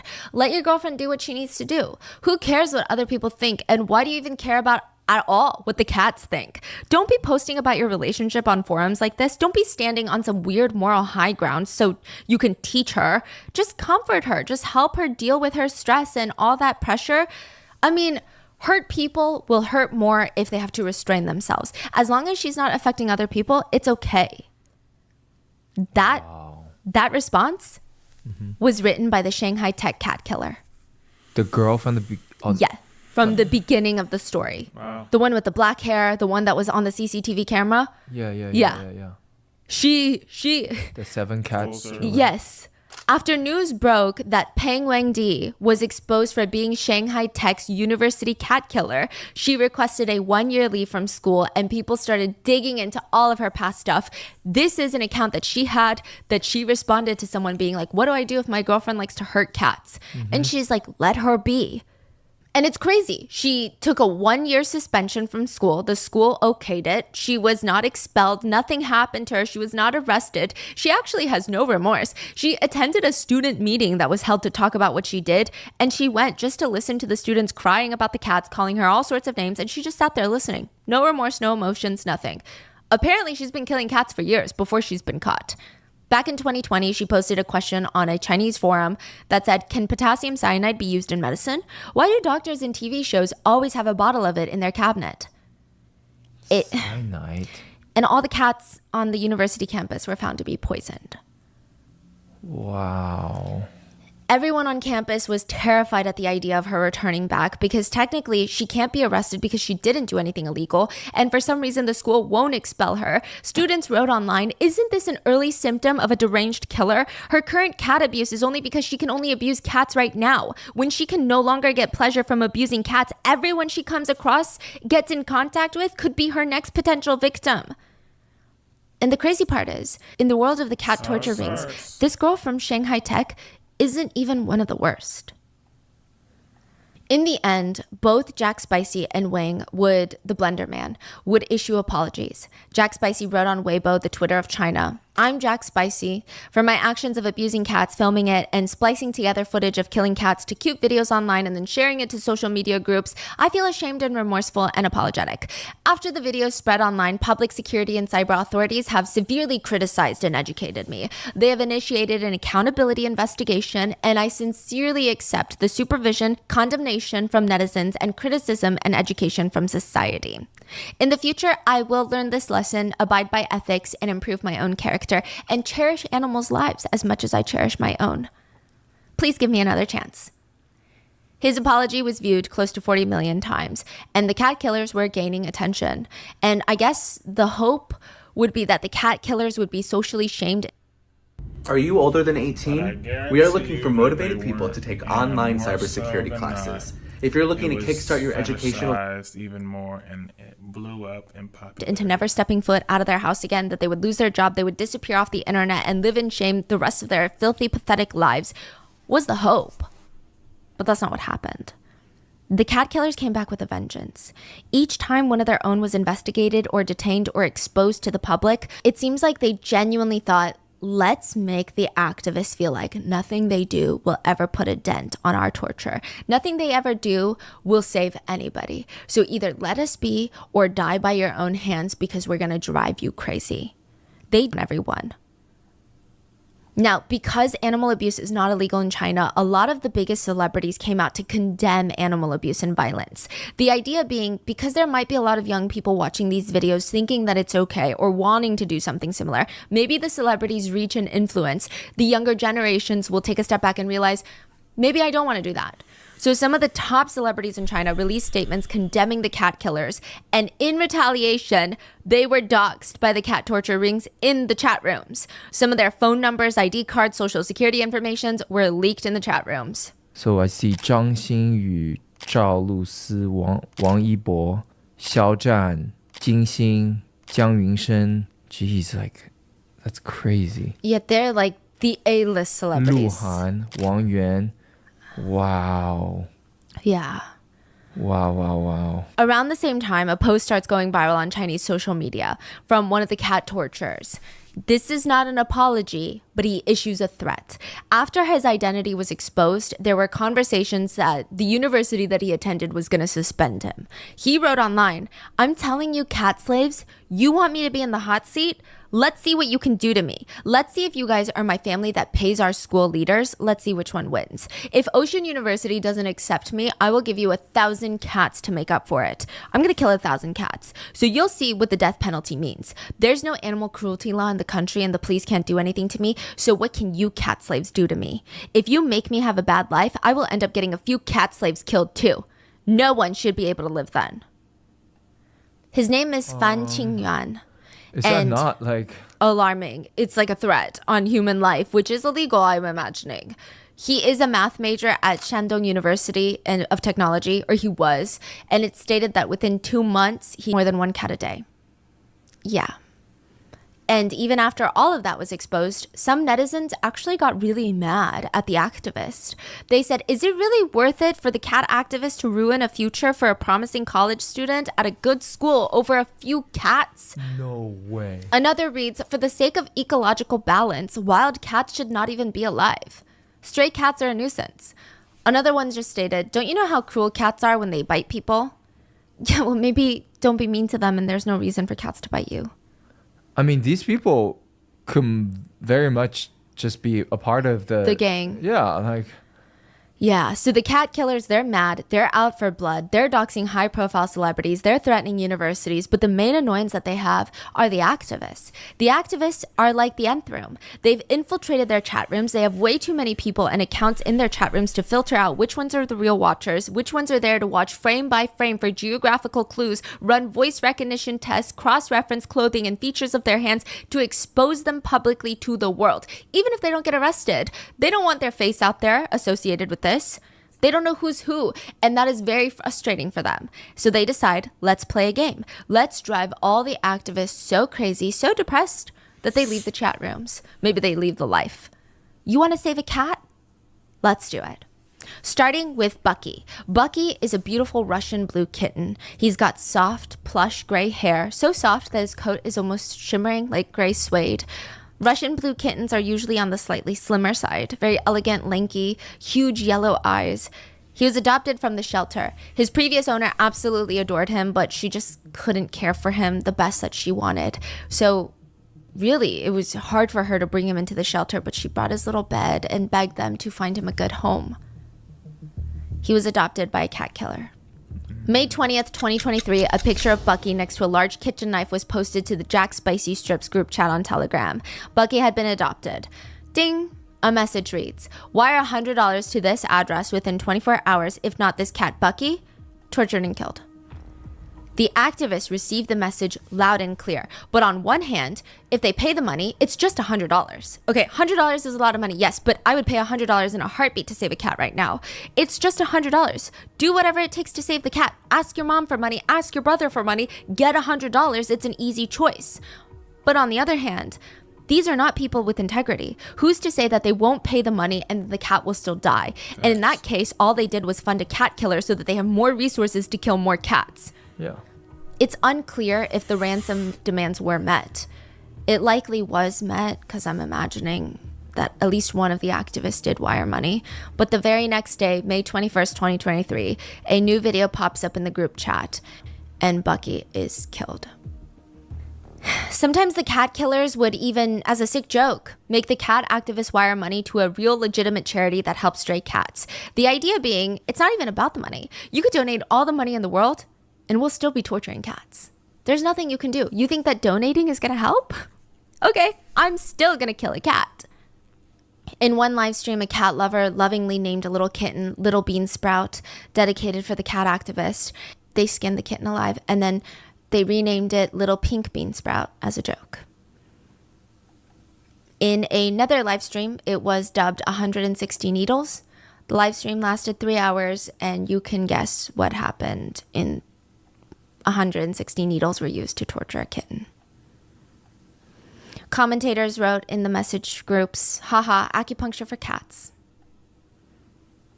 They did this knowing that the activists were watching, and they did this in hopes that the activists would give up, be hit with debilitating depression where they cannot function anymore. They can't even get out of bed. Everything that they went through to track down a few of the cat killers, all the videos that they had to watch to get there, it did nothing. That's the message that they wanted to send. They wanted to break the activists, but they didn't. I would say it's done the opposite. It is fueling their fire. And don't get me wrong, I think we can all be animal activists in some sort of small capacity. We can tell our friends about this. We can share resources, draw attention to it. But these people directly going after these groups, that is a level of admiration I can't even begin to describe that I have for them. One stated that they have to watch the videos frame by frame.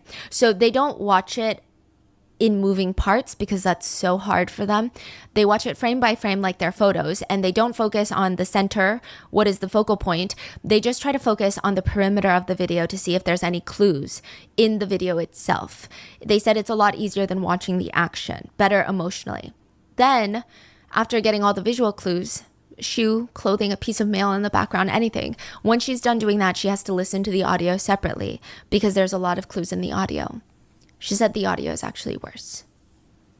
One law enforcement officer said that they had to watch the videos, and this is in America. She said, the sounds, the suffering, they're burned into my mind and my heart for a lifetime. And what's crazy is, not just in China, but even in the US, most of the time, it's animal activists that are investigating animal crushers or animal torturers in their free time, volunteer time. Even though the US has laws against animal abuse, unlike China, if you just show a cop a video of an animal getting crushed, they're gonna maybe look into it until they have a homicide case or an assault case come up. Then they're gonna stop.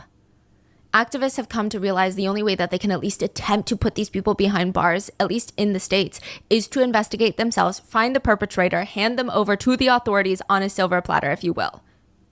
And even though the activists are going through all of this, they get pushback from netizens. There are a group of people that think that these videos are not that big of a deal.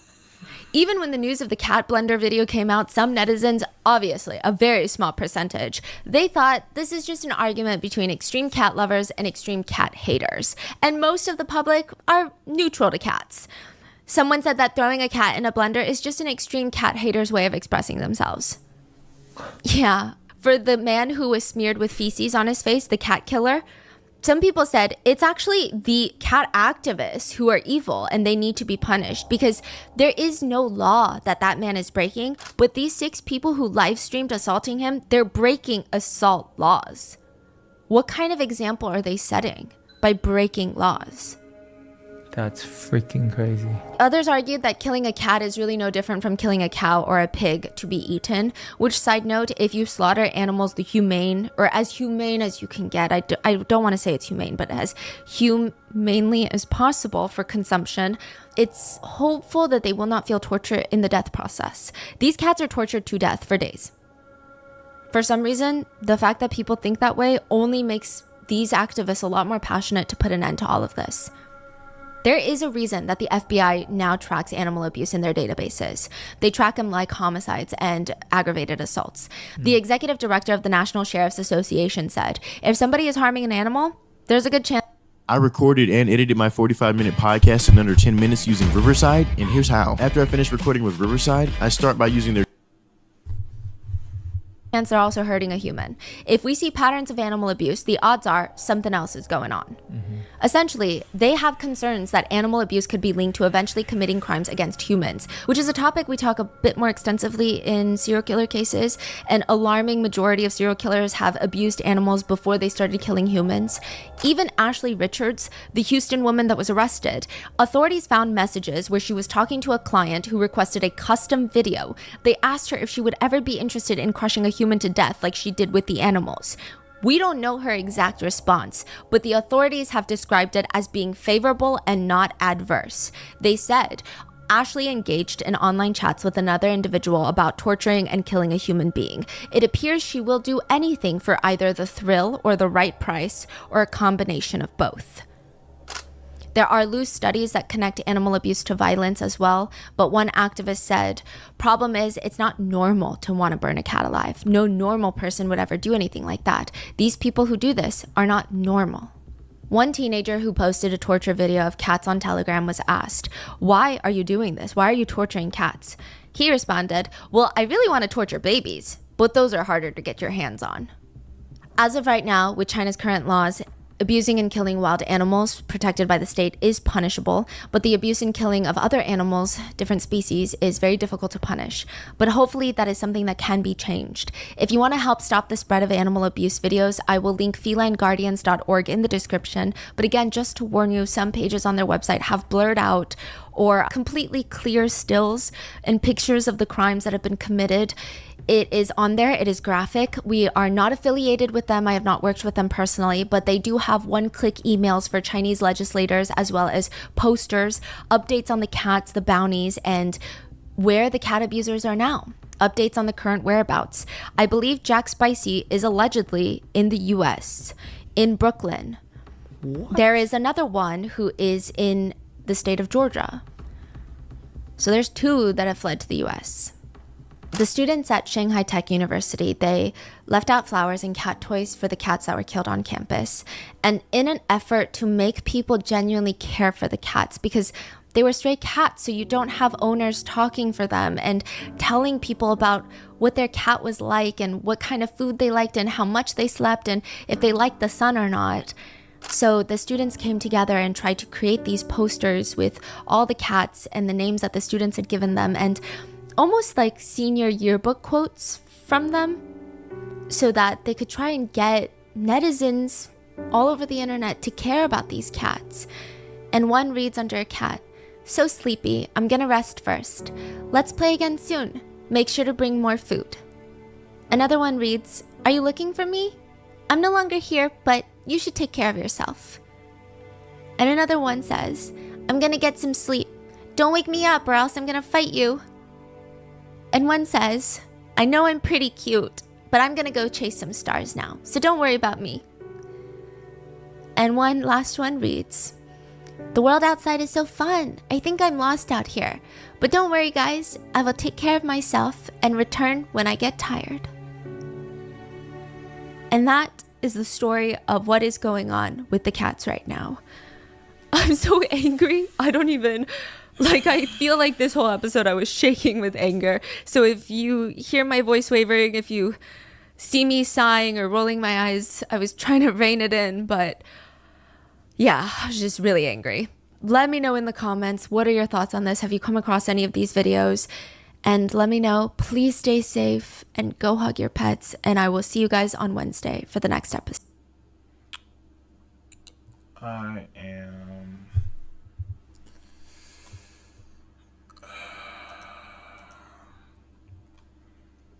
filled to the brim with emotion and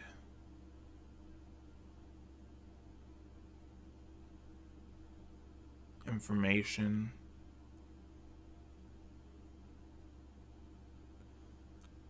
This is definitely not for the faint of heart at all whatsoever. Any natural human being would be off put by any of this information. It's not recommended to. Look, I didn't even expect all this. But hey, I thugged it out, but man, like I said, stay safe, man. This was crazy. Stay safe. God bless. Peace.